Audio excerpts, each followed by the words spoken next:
We have a tradition of going to a buffet for my birthday dinner. As I got older, it became harder to get my small family together for a meal. My brother left for school, and my parents both got pretty into their jobs. When the day came, I got lucky and my brother came back for a weekend. My parents were far from busy, but promised we could have dinner later with just them, and I accepted the offer.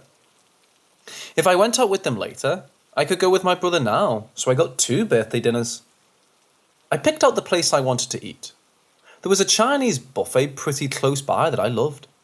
The food was great, and they had some aquariums with massive koi inside for people to watch while they ate.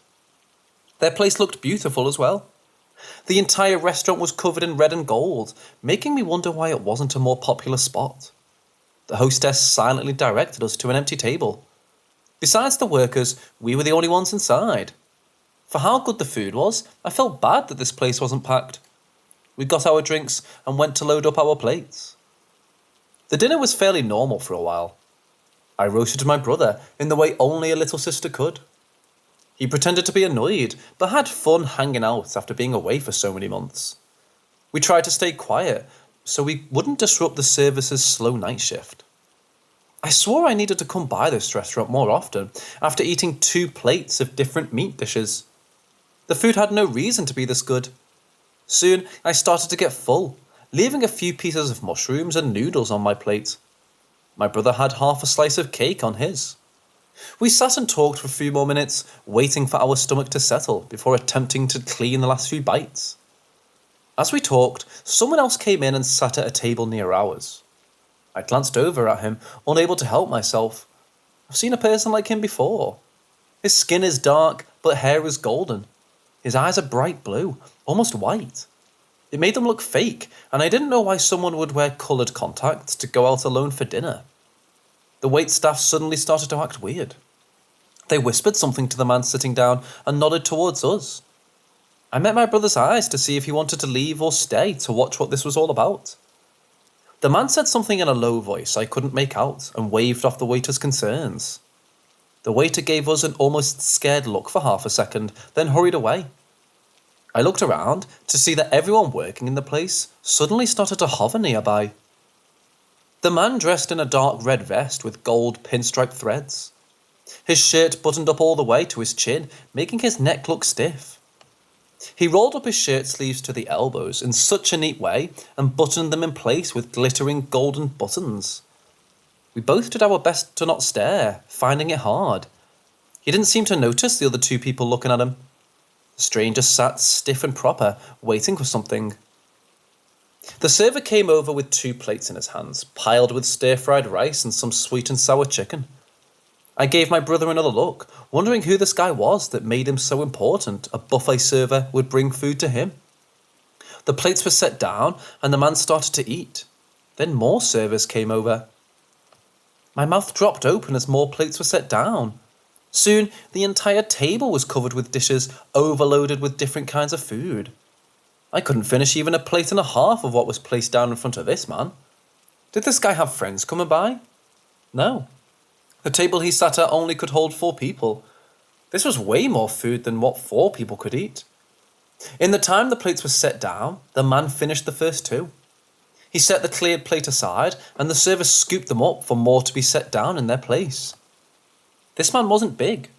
He looked rail thin, and yet he already ate more than what myself and my brother did in 2 minutes after sitting down.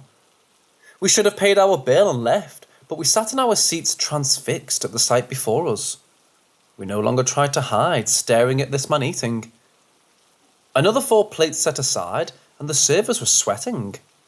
They were acting as if a wild animal came inside, but needed to act professional serving it.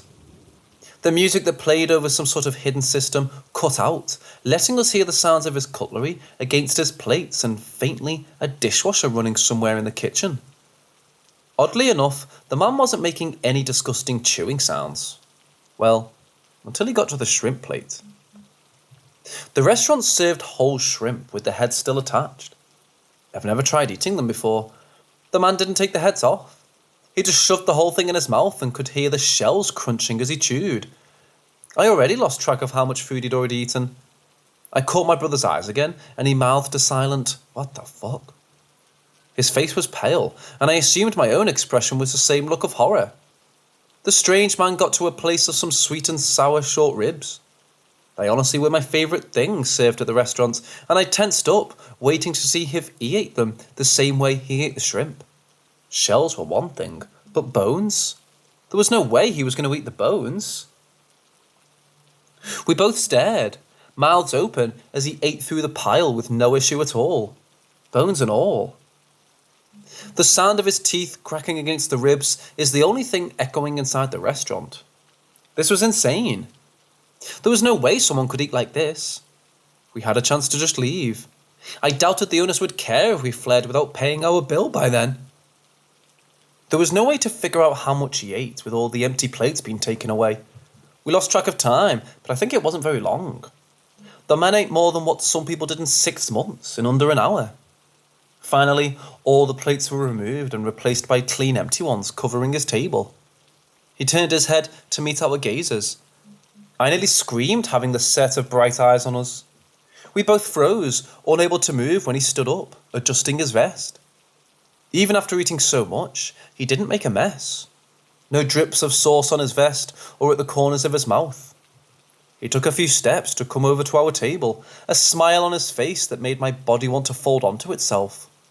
He stopped and placed a hand on the back of my chair, trying to look as friendly as possible. I wanted to scream. I looked at my brother, silently begging him to do something. His hand went to his butter knife, gripping it so tightly his knuckles turned white. If this man tried anything, he might attack him. Thank God for older brothers. I'm sorry you both needed to witness all of that. It must have been unnerving for you, but this restaurant had a wonderful dessert prepared for me tonight, and I needed to come in right away, the stranger spoke, his voice sweet. You ate the bones, I choked out, unable to say anything else. Oh yes, I'm able to digest things like that. One should always clean their plates. It's an insult to the chefs and the food otherwise, he said, and his eyes fell on our plates. We still had a few things left over. I started to sweat. My chest is getting tight, waiting for him to do something. My mind went crazy with thoughts of what the hell this man really was and what he would do to us for not finishing our meals. But I suppose a few pieces left behind isn't the end of the world. After all, you did see something a bit strange. It's understandable to not finish your dinner with your stomach upset. I'll pay for your meals as an apology. I do know that my eating habits are a bit different from your own, he said. His friendly tone never wavered. I sighed and my brother relaxed his grip of the knife. I wanted to leave and nearly did so when I saw his face twist into horror. He saw something before I did, and I heard a sound of muffled screaming. I tensed again, praying that if I didn't move, nothing would happen. The sound got closer, and out of the corner of my eyes, I saw the servers dragging a bound man through the empty dining room. He struggled harder when he got closer to the table of empty plates. His pleas for help were hidden under the cloth stuffed in his mouth and wrapped around his head. Oh, there's my special dessert now. This one was found trying to climb into a window of a child in the dead of night. It seems that wasn't the first time he's done so. Just the time he was caught. My dinner threatened to come back up hearing those words. I let myself watch the servers place the struggling bound man on the table and on the plates. He broke a few as they forced him still. He kicked and thrashed, causing some of the broken shards to cut his clothing. The stranger didn't mind. He turned from our table and go back to his new meal. I only stayed long enough to watch the stranger's mouth literally unhinge from his jaw. I knew he wouldn't eat his dessert as neat and proper as he did with his dinner. I grabbed my brother by the wrist and dragged him out of that place, letting out a small scream when I heard the first sounds of the stranger biting down. We got into his car and got the hell out of there, neither of us speaking. We didn't even notice my brother accidentally stole the butter knife until we got home. We threw it out, not wanting the thing in the house. It took hours for either of us to finally speak to each other. Do you want to go to the movies instead of dinner for your birthday next year? My brother asked. I nodded, agreeing with him. It sucks that I could never eat at that restaurant again. I really liked their sweet and sour short ribs.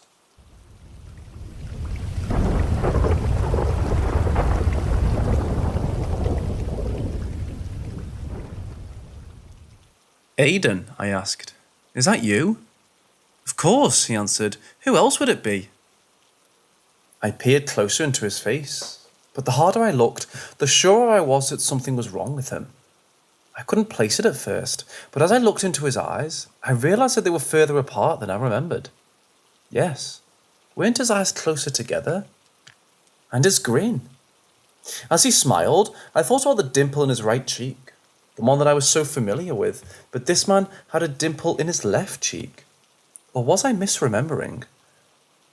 I took a step away from Aidan, my trust faltering, and he confidently took a step forward. Instead of asking me what was wrong, he roughly grabbed my forearm, and I thought that Aidan would never do that. He wouldn't never grab me. He would hug me and ask what was bothering me. The man, the Aidan imposter, leered at me, yanking me towards him. I screamed, but no, I'm in a different place now.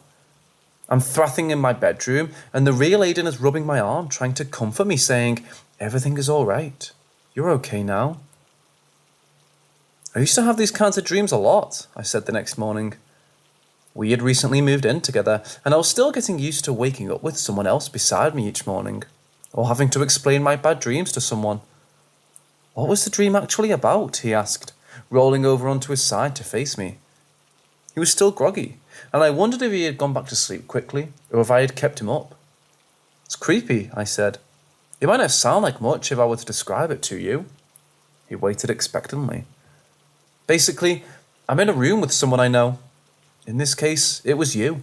But the more I look at you, the more wrong you look. Like you're an imposter or something. In this dream, you started to look like a different person. The more you look like an imposter, the scarier you got. And I woke up just as you were about to do something bad to me. Yeesh, he said. That is creepy. I know, I said. I first started getting them when I was a kid, when my mom got sick. He squeezed my hand. I'm sorry. That sounds scary. It was scary. I was just a kid. But as she got progressively worse, my dreams got worse too. Her body wasted away from the cancer, but it was a good 6 months before she really looked like a skeleton. About once or twice a week, I'd have a dream that she was healthy again. But as I stared at her, I'd realised that I was wrong, that this couldn't be my mom. Because the longer I stared at her, the worse she looked. Like I'd realised that a clump of her hair was falling out, or that her skin was turning sallow, until she'd morph into the monster of a person, and she'd give me this terrible, evil, knowing grin. And then I'd wake up. Damn. He pulled me in for a hug. I'm sorry, that sounds really hard. It was. I had a childhood psychiatrist and stuff while all of this was going on, and she used to tell me that dreams were a way of the brain expressing anxieties. In my case, my mom was getting sick, which was out of my control. And so seeing this person I knew so well, seeing how they were changing and there was nothing I could do to stop it, sparked this intense dread and panic in me. As an adult, I tend to have them during particularly stressful periods of my life. Or in our case, if I'm going through a big life change that I don't feel I have control over. Moving in together, he asked. Yeah, I think so. I love living with you, and I'm happy we made that decision. But I think this is just my brain's way of getting rid of some of the anxiety surrounding me. I've never lived with someone I'm dating before. It's okay, he said. I understand. Having a mom to talk to would have helped with some of my bigger life changes.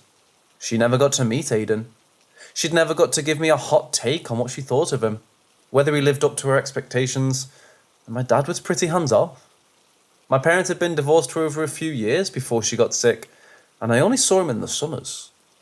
After she died, she asked me if I wanted to live with him full-time, but I said no, that I'd stay with my stepdad, Steve. He didn't seem to care, and I still visited him each summer until I graduated high school. We hadn't spoken in years. Steve had always been everything my real dad wasn't. He loved my mom, and he loved raising me. Before my mom passed away, she had Steve and I in the same room. I want you two to stick together, she had said, a tear dropping down her cheek. That might be asking a lot, but I need you both to promise me that you'll take care of each other. I promise, Steve had said, sitting by her bedside. He looked up at me and smiled, even though I knew he was probably afraid. I called Steve that day to tell him about the dream. We typically talked once or twice a week. We remained close over the years, just like we had promised Mom. We were surprisingly frank with each other, maybe because we had been so honest and transparent throughout the grieving process over my mother. I always felt like I could express my feelings with Steve. He was a large reason why I was so well adjusted, despite the trauma of losing my mom. I think you're right about the change being destabilizing, he said. You've only had a single dream? Yeah, but it hasn't even been a month since moving in with Aiden. I don't want this to be a recurring thing. I wouldn't sweat it, he said. I'd just share it with your therapist at your next session. I didn't tell him that I'd taken a hiatus from therapy. My health insurance provider switched when my company merged with some larger conglomerate, and her office didn't take the new provider. My therapist suggested that it could be a good opportunity to take a break from therapy and see how I liked it. If you want to come back, I'm sure we could figure something out, she'd said. But it could be a great trial run to see if therapy is still something that's necessary, constant in your life. Even though it was scary, I'd taken her advice. I'd been in therapy many times, attending off and on when my grief got overwhelming. But I felt like this therapist had made the most difference. For the first time since my mom died, I felt like I had control over my chronic anxiety and depression. I think it was a combination of time, perseverance, and her just being an overall great fit for me. I was proud to think of the progress I'd made, and I didn't want to go back to our sessions over one nightmare. Steve was right. It was probably normal. About a week later, I had the dream again. This time, I opened the door after coming home from work. I saw a man sitting at our kitchen table. Aiden. It was Aiden sitting at the kitchen table. I went to give him a kiss when I realised that something was off about his posture. He was sitting with his head unnaturally held to the side, falling over to his right shoulder as if he was a broken bobblehead. Aiden? I asked, alarmed, a sick feeling growing in my stomach. What happened to your head? But it wasn't just that. As he spoke, his voice came out low and garbled. What do you mean? The voice asked. My head always looked like this. And he grinned, but his grin was terrifying, his parted lips revealing sharp pointed teeth. I turned my head away, a scream building, but I could still hear him laugh. What are you so afraid of? Hey, Aiden is saying, I'm here. There's nothing to be afraid of. I'm crying, and I'm awake now. Our bedside lamp is on, and Aiden looks worried, his eyes bloodshot and crusty. I had a bad dream, I say, shuddering as I wipe tears away. I know, he says, rubbing my back.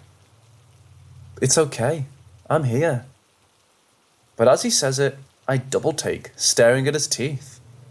They look sharper in the dim light, but I shake my head, trying to lose the false visual from my dream, reminding myself that everything is okay now. After the second dream, Aiden looked at me a bit more closely. He asked me if everything was all right, or if I wanted to see my therapist again. He asked me if there was anything he could do to make our new apartment feel more comfortable.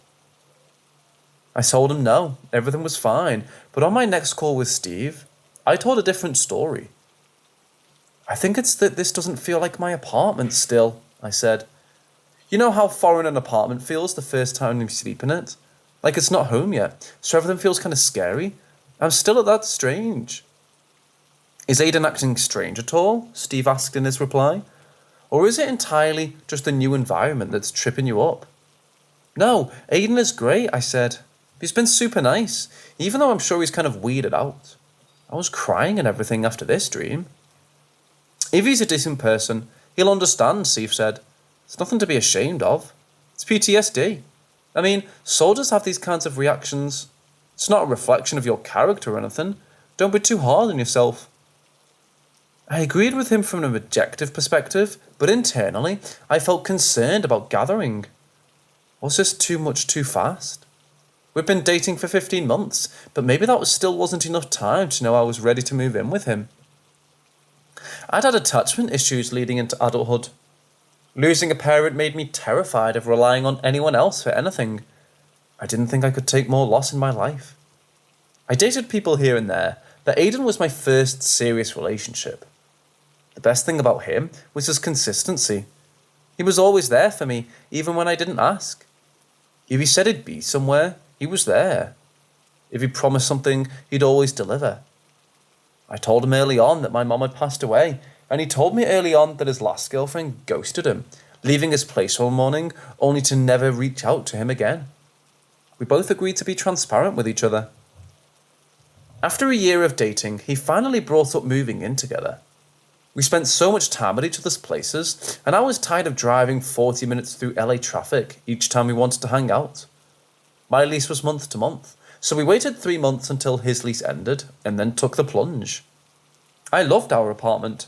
It was small, but it had a beautiful black trimmed detailing and a tree whose leaves tickled our bedroom window in the mornings. It was quiet, a place I could feel safe in with lots of natural light and bright wood floors. I was looking forward to decorating it, adding nicer furniture that I could afford living alone. Aidan felt the same. We applied for the place the same day we saw it. Still, I didn't quite feel like it was home. A sense of unease accompanied me, and I wasn't sure if that was the feeling of uncertainty that came with knowing I had signed a year-long lease with someone I was dating, or if it was just getting used to the sights and sounds of the apartment. Things could have been worse, though. I enjoyed eating breakfast together, joking around before I headed off to the office, and sharing my day-to-day with someone I cared about. Aidan worked remotely, which seemed isolating to me, but I think he liked the flexibility. I was happy. A few days after my second dream, Aidan called me at midday. "I have to run an errand this evening, so I'm going to be home late," he said. "Feel free to eat dinner without me." "Oh, okay," I said. "Is everything all right?" "Yeah, don't worry," he said. "I have a surprise for you."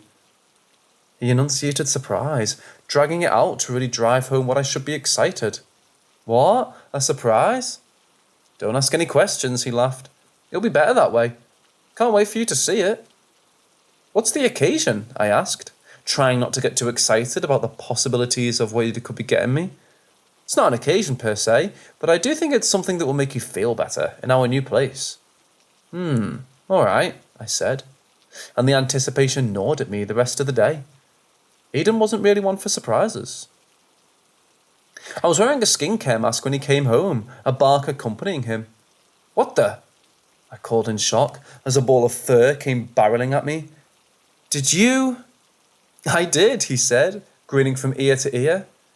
I screamed, startling the dog, and ripped off my goopy mask, sprinted to the bathroom to wipe my face before running back to the front door.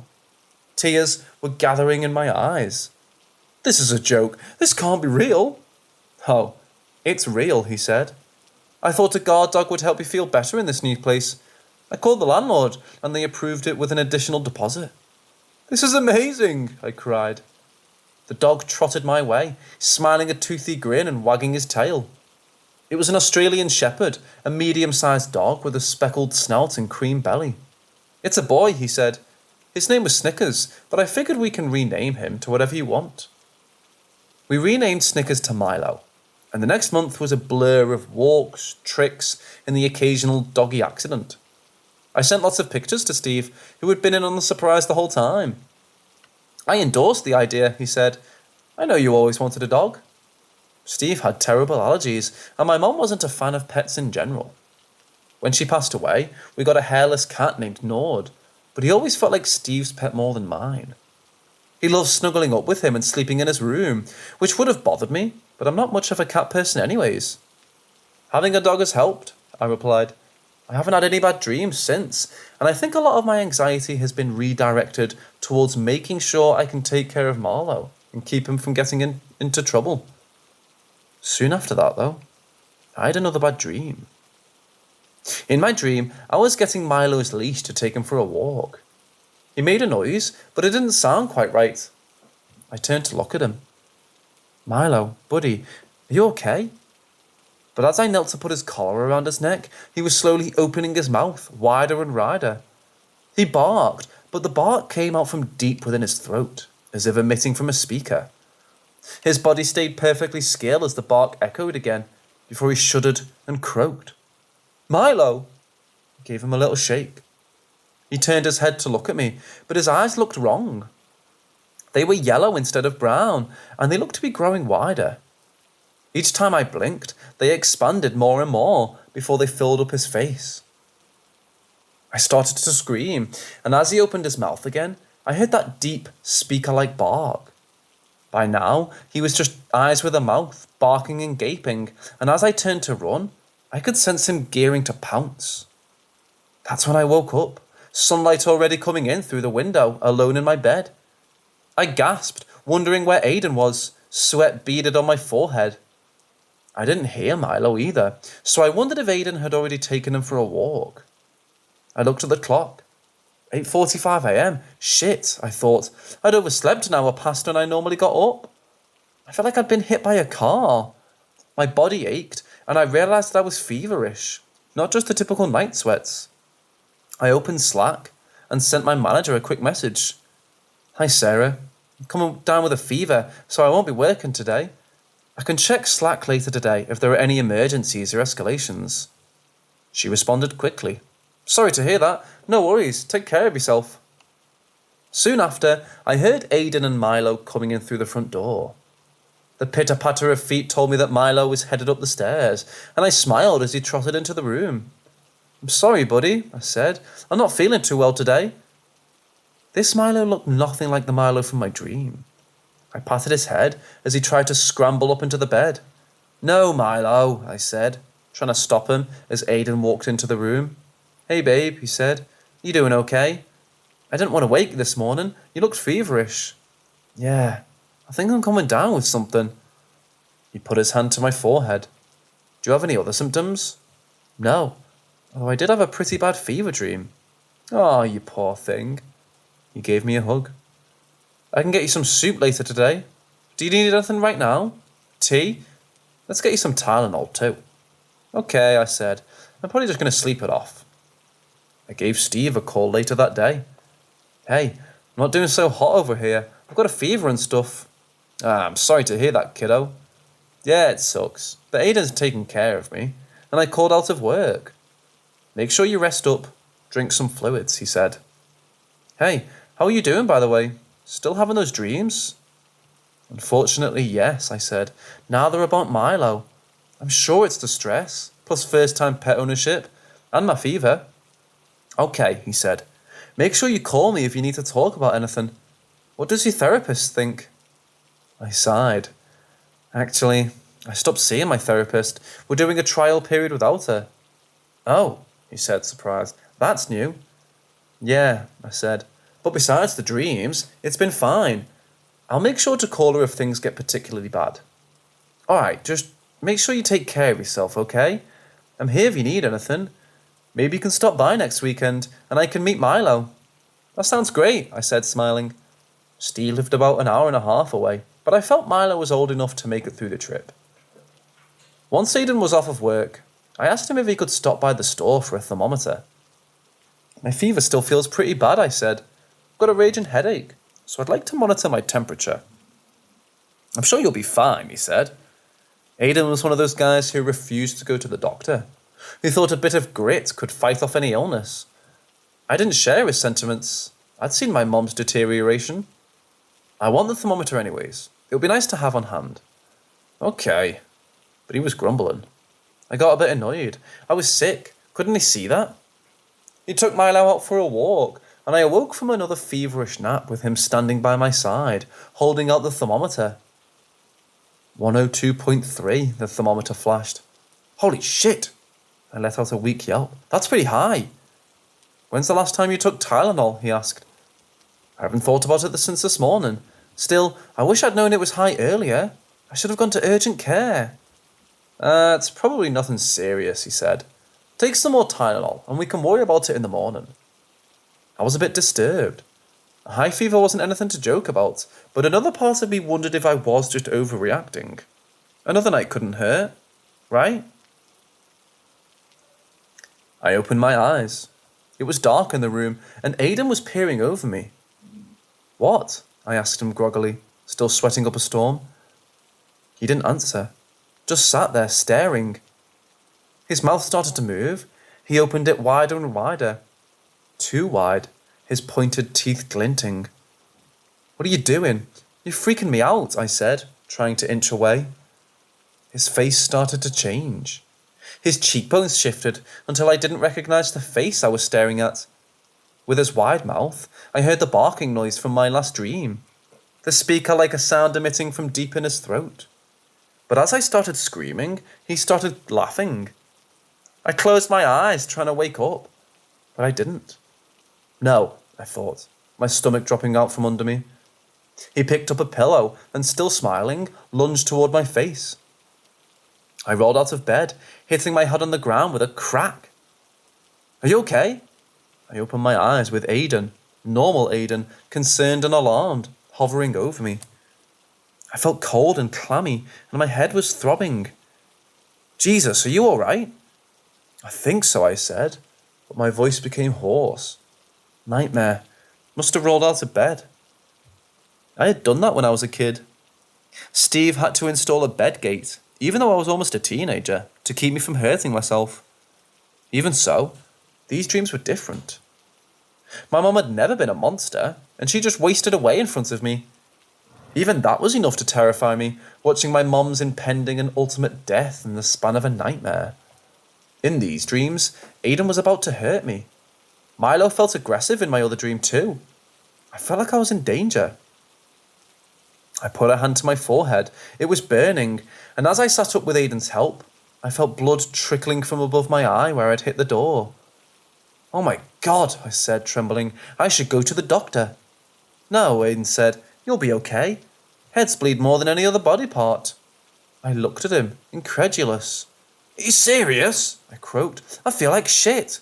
I could have a concussion, and my fever is still raging. I need a doctor. No, you don't, he said firmly. You don't have a concussion. You just bumped your head. Your fever isn't even that bad. It's better for you to try to get some sleep. Nothing is going to happen to you in the few hours before morning. Besides, I'm here to take care of you. It's safer for me to drive you and the doctor in the morning, and it'll save you money. You could make a real appointment tomorrow. If you went now, you'd have to handle a giant ER bill. I didn't know what to do, but short of calling 911, I knew I wasn't going to be able to go to the doctor without him driving me there. After what felt like hours, I fell back asleep. The next morning, I still felt like shit. My head hurt, and the coagulated blood had left a stain on my pillow. Even with taking consistent Tylenol, my fever was at 102. A bit better, but high enough to worry me. I texted Steve. Call a doctor, he responded. I'm your therapist. He was right. I dialed my general practitioner while Aidan was in the shower. She couldn't see me until the following morning, but urged me to go to the ER if my fever reaches 103. I texted my therapist, who couldn't see me until the end of the week, but offered a 15-minute phone check-in if I was free that afternoon. I accepted, texting her a brief synopsis about my worrying dreams, and this morning, increased paranoia. Like my doctor, she said to go to the ER if I was having an emergency, mental health or otherwise. I'll talk to you at 2, she signed off. Take care of yourself. Aidan got out of the shower. How you doing, babe? You took a little better than last night, at least. He came up to me, gingerly touching my face. You scared me with that fall. Not enough to help me to go to the hospital, I snapped, my resentment bubbling at the surface. Huh? He asked. I don't know what you mean. I wanted to go to the hospital, but you told me to wait. I said. You told me to call the doctor in the morning. You're twisting my words. I said it would just be cheaper for you to go to the doctor in the morning. Did you make an appointment? Yeah, they don't have an opening until tomorrow. All right, well that's good at least. I'm going to take Milo out. Do you need anything? Maybe an ice pack? No, I'm fine, I said. But I didn't feel fine. I felt like I was losing my mind. First, I slacked my boss to tell her that I still wasn't feeling any better today. I asked her if there were any emergencies at the office or with any cases that needed review, but she said not to worry about it and that it had been a slow week. I tried not to think about whether she was telling me the truth. I had a feeling I'd be slammed when I finally went back, but that was a problem for another day. After that, I tried self-diagnosing my symptoms. A million different things could cause a fever, and my dreams could very well just be a side effect. I missed my mom the most when I was sick. There's something about being ill that made me particularly yearn being taken care of, that made me remember her maternal affection and care. I didn't feel like Aidan was doing enough. He was a bit distant since I started feeling poorly, and I still thought it was odd that he refused to take me to the hospital the night before. But I guess he was right, because I was feeling better. It probably was just a passing thing, and I would have had a huge hospital bill for nothing. My head still hurt, but not terribly, and the Tylenol helped. During my 15-minute check-in with my therapist, she started by reassuring me that change can bring up triggering emotions and trauma responses.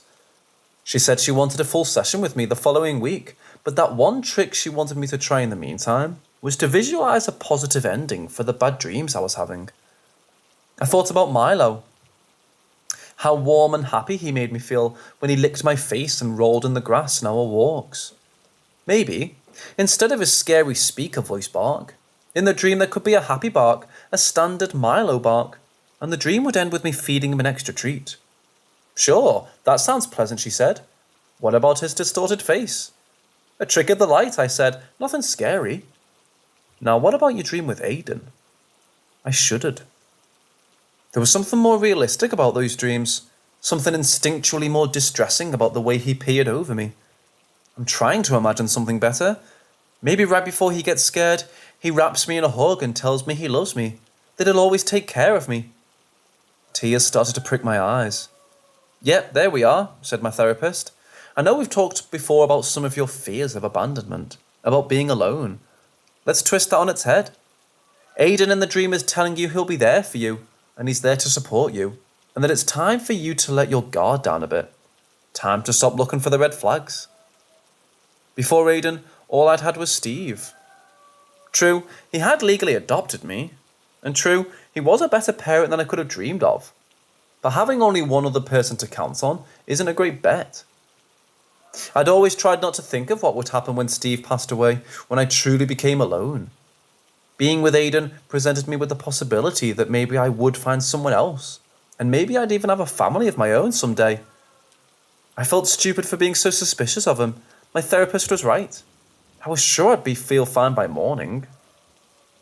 That night, I gave Milo a few pets before bed. I was less worried about getting him sick, as my fever had gone down to 100. I was in better spirits. Everything was going to be fine. I just needed a good night's sleep.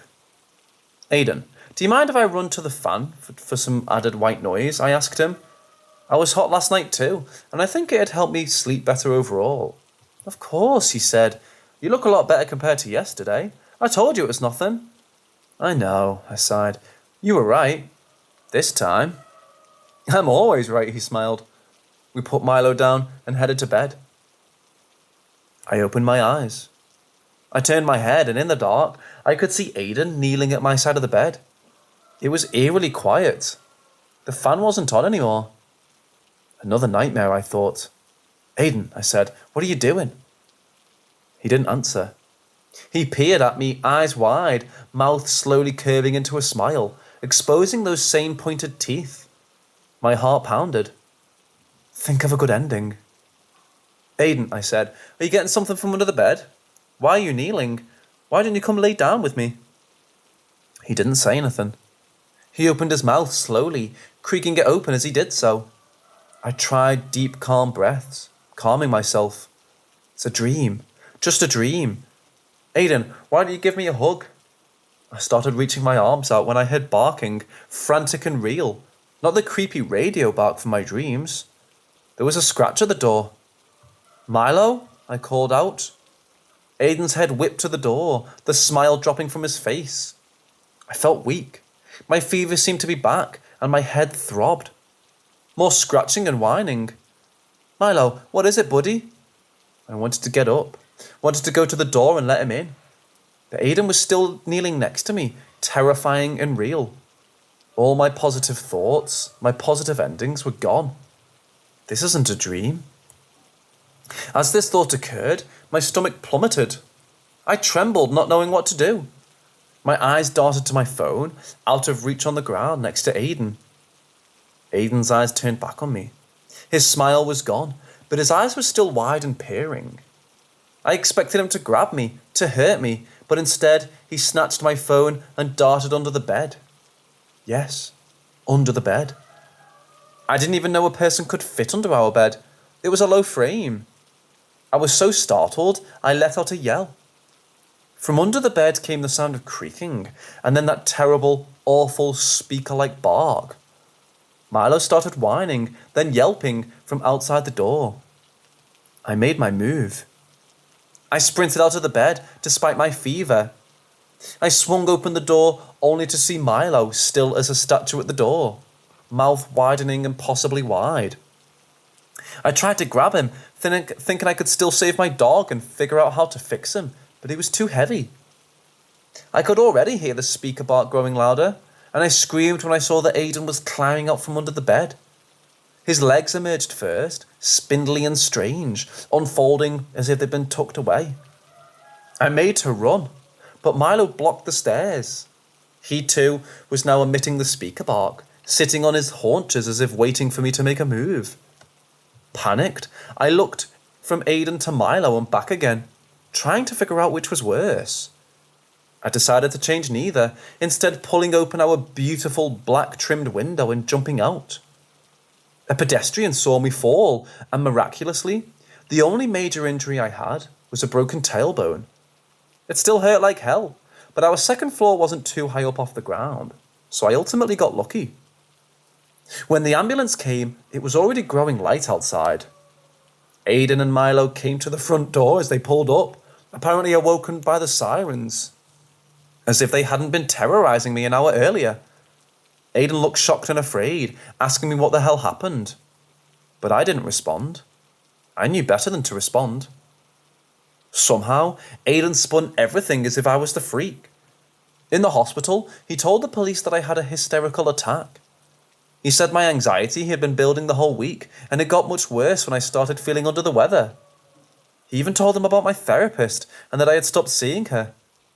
This was all they needed to hear to chalk me up as a crazy person. They wrote off everything I told them about him trying to attack me. I stayed in the hospital all day, waiting for Steve to arrive as they took my vital signs and gave me some painkillers for the broken tailbone, after determining it would likely heal on its own. Since I already had a therapist appointment scheduled, and Steve reassured them that I would be closely monitored, they let me go without inpatient psychiatric treatment. I broke up with Aidan before I was discharged.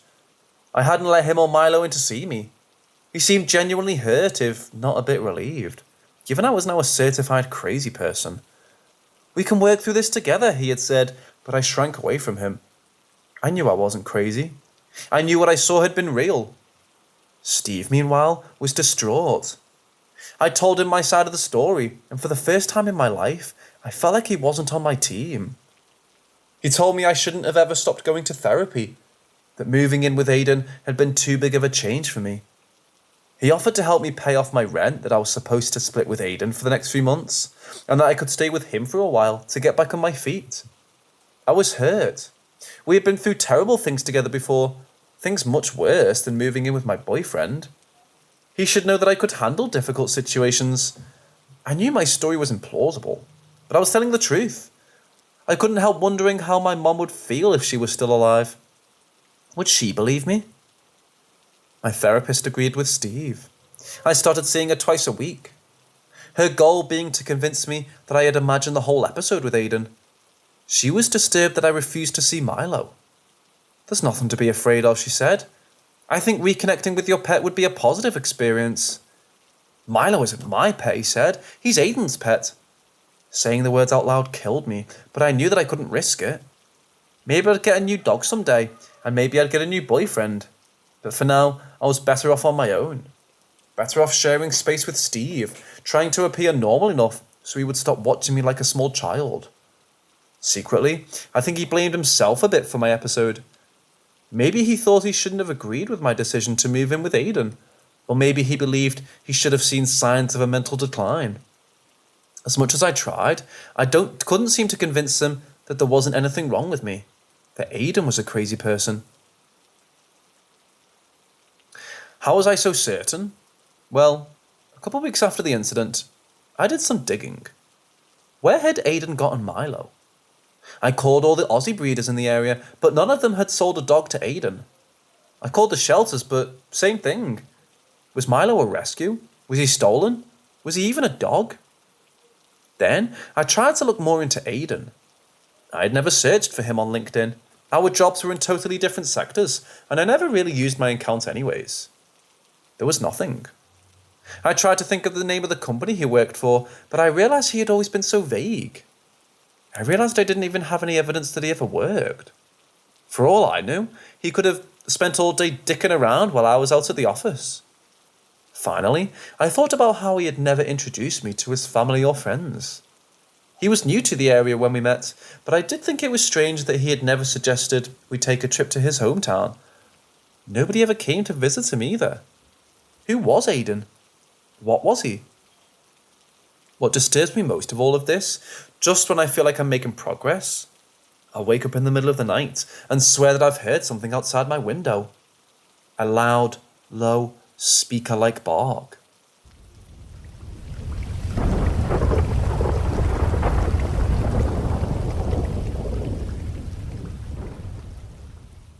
I found the first hair on my pillowcase. Long and black, it stood out against my beige sheets. I smiled when I saw it. Her hair touched her shoulders. It was glossy and straight, smoothing into place even when she was using a curling iron. As we spent more nights together, I started finding more and more strands throughout my apartment. There were strands caught in the sleeves of my sweaters, strands that gathered in little clumps on my bathroom floor. Once, my friend told me to hold still as he pulled a long, dark strand out of my blonde curls. How'd that get there, eh? He laughed. And I laughed too. I liked the little reminders of her, so randomly strewn about my day. You can make a wig if you gather them up, she joked to me. We were laying on my couch, feet up and smoking. I watched the little plumes swirl around us, heavy and slow in the rising heat. No amount of AC can spare you from a Los Angeles summer. She went to gather her hair back, and I saw that sweat had gathered at the nape of her neck. I leaned over to kiss her, asking her to leave her hair down for a little while. When the heat lifted, I knew we had a problem. I had been at a bar for a friend's birthday when a stranger tapped me on my shoulder. Her eyes were cold and grey. Her limbs were so long that I had to crane my neck up to look into her face. I'm sorry, but I had to meet you, she said. I think you're stunning. Her hair was buzzed. Her lips trembled when I told her we were over. But I love you, she said. While she spoke, I couldn't stop watching her fingers twirl the ends of her hair. I reached out and grabbed her hands, cupping them to my lips. You're going to be okay, I promise. We watched a movie together for the first night she stayed over. Do you think I'm pretty? The protagonist in the film asked, gazing into her co-star's eyes. Yes, he said simply, and they both smiled. Hey, she asked, turning away from the screen to look at me. Do you think I'm pretty? I paused for a moment before speaking. You could be worse, I whispered. She laughed and hit me with a pillow, but our eyes were drawn downwards at the space where the pillow had been. Hair. Long, dark hair. Oh, she said, and her face flushed. I was embarrassed. I'm sorry, I said, awkwardly snatching the strands and leaping out of bed. My ex. She had this thick, long hair. It got all over the place. Guess I missed a spot. Well, she said, nothing a good sheet washing can't fix. She smiled, but her tone was tight. I kept finding more of it. In my car, in my purse, on the kitchen table. Why did it keep appearing? Weeks, then months went by, yet there it was. We need to talk, my girlfriend said, seething. I swear, I haven't seen her since we started dating. I threw my hands in the air. Check my phone if you want. Check my social media. I haven't even spoken to her in months. Then how do you explain all of this hair? I needed to use GPS to find her apartment. What was once second nature was now foreign to me, having not taken this route in months. Hey, I frantically knocked on her front door. When I heard shuffling from inside, I started shouting louder. Open up! I know you're in there!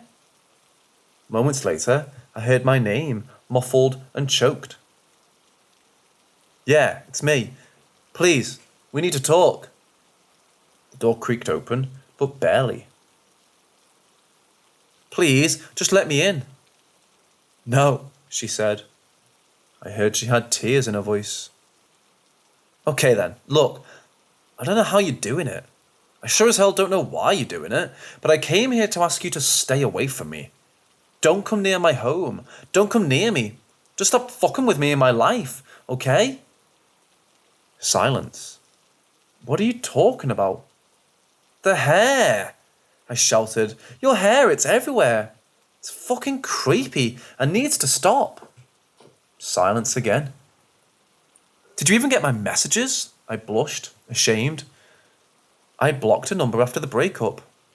"No," I responded. "Why?" She sighed. The door slowly opened. Her skin was sunken and sallow. The bags under her eyes were blue. She looked like she had aged 10 years in the past 6 months since we had last seen each other. "Cancer," she said. I stared at her, shocked. "I tried texting you, tried calling, but you never responded." "What is this? Some sick joke? You heard the news, so you decided to come here and make fun of me? Play a prank?" "No," I stammered, a habit I had when under stress. I didn't know. I had no idea." "I haven't gone near your place," she said. "I don't know what the fuck you're talking about." As she spoke, I noticed how thin her hair had gotten. She noticed me looking and slammed the door shut in my face. As I walked away, I heard her screaming through the door. "You're gonna be okay," she shouted. "I promise." The hair came in flurries after that. First, it clogged all of my pipes. When the plumber snaked my shower, he asked if I owned a dog. When he snaked my kitchen sink, he shot me a look and hurried out. I found hair in my dryer, in my carpet, in my dishwasher, for Christ's sake. I stopped having people over after my new girlfriend left me. "You're sick," she spat at me, storming out in a huff after finding clumps of hair in a gym bag. I'm not the one who's sick, I thought, but kept quiet all the same. A month later, I took a bite of a sandwich when I felt a hair in my mouth. Disgusted, I slowly pulled out a ball of it, spitting it out onto my plate. "Stop it!" I screamed at the beautiful dark strands. "Just make it stop." But I knew what it meant if the hair stopped coming, and the thought terrified me. 2 weeks had gone by. I woke up and made myself a cup of coffee. I sat at the kitchen table, thinking about work, thinking about how I had used too much water in the French press. I dumped the rest of my drink down the drain. I grabbed the vacuum, as I did every morning, and went to work tackling the tangle of hairs coating my floor. Except, after a few minutes of mindless vacuuming, I realised there was no hairs this morning. My heart pounded as I tore through my apartment. I pulled off my sheets, turned out my clothes, and I found nothing. No hair. Not a single strand. "It's over," I whispered. When I realised I was smiling, I felt sick to my stomach. I ran to the bathroom, slapping my face as I looked in the mirror. Was I laughing or sobbing? I couldn't tell.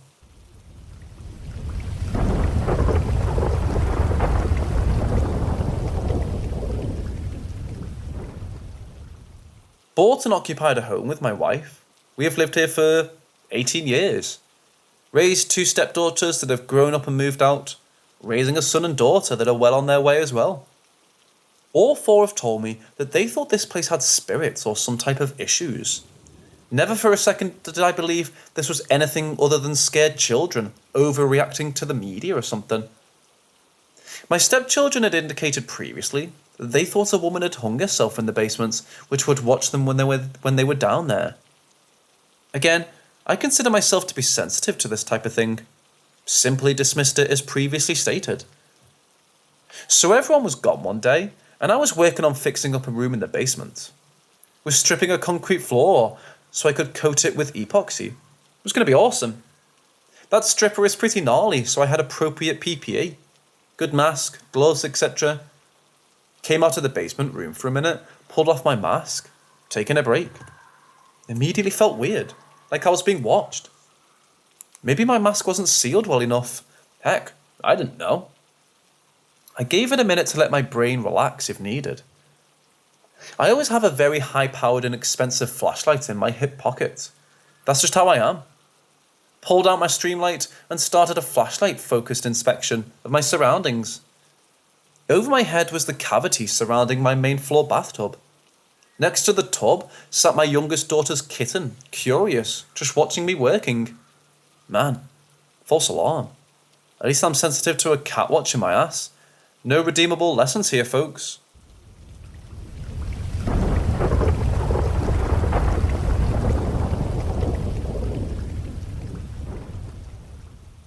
I lived with it when I was younger, but it still scares me and my dad a lot. We don't know what happened. It was a long time ago, and Dad didn't look for it more than a moment when we saw me. I'm from the south of Minas Gerais. My uncle has a spare parts store, and he needed to go to Sao Paulo to buy some stuff.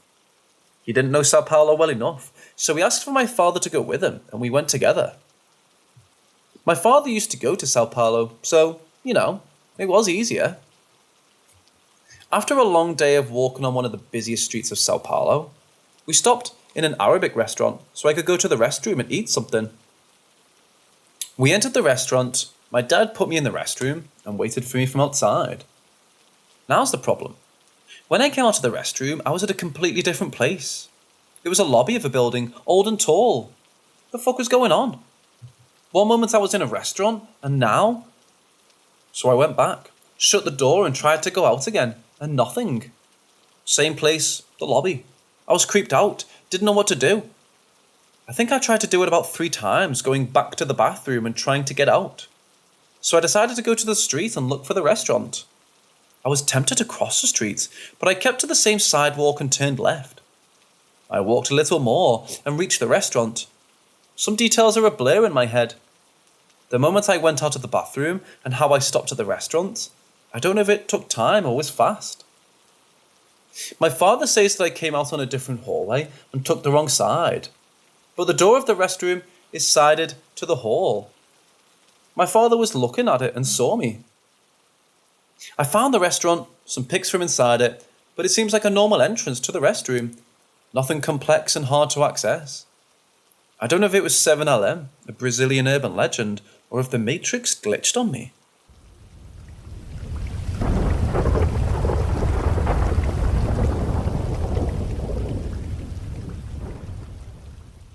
Okay, so it started Sunday night. My dogs are on high alert and kept looking out the windows, so I decided to let them outside. How my house is set up, you go through one of the set of doors to get from the main house to 2 added-on rooms, and then another set of doors to get to the backyard. When I was letting them out the door to go outside, it was open, and the lock was in the lock position, and it was keeping the door open. I was a little confused because I had been the last person to touch the door. I know for sure that I closed it, and I definitely know I didn't leave it locked. I was nervous, but I continued on with my night. I went to sleep around midnight and woke up at 2 a.m. to my dog going nuts, barking at something in the room. Naturally, I looked to see what she was barking at, and I saw a figure in my room, and so like a kid, I hid under my blankets and started crying. Since I was half asleep, the figure didn't register in my head as anything other than danger, so I can't explain what it looked like, just tall. For the rest of the night, I couldn't really sleep because I was so anxious. I told my mom and sister about it, and they reassured me it was fine. Some of my friends said maybe it was sleep paralysis, so I went on with my day, still a bit uneasy though. Now last night I was still anxious, so I slept with the lights and my TV on, and thankfully I slept fine, and no mysterious figures woke me or my dog up. But when I woke up for work this morning, one of my evil eye bracelets had fallen off. No, it didn't break. No, it didn't slide off my wrist. It's fully intact, and the only way it would have come off my wrist if it was unclasped. Even if it was unclasped, how is it so easy to find when I woke up? I tossed and turned a lot, so for me to find it just laying on my bed was so weird. Like it wasn't even on the ground. It was neatly under me.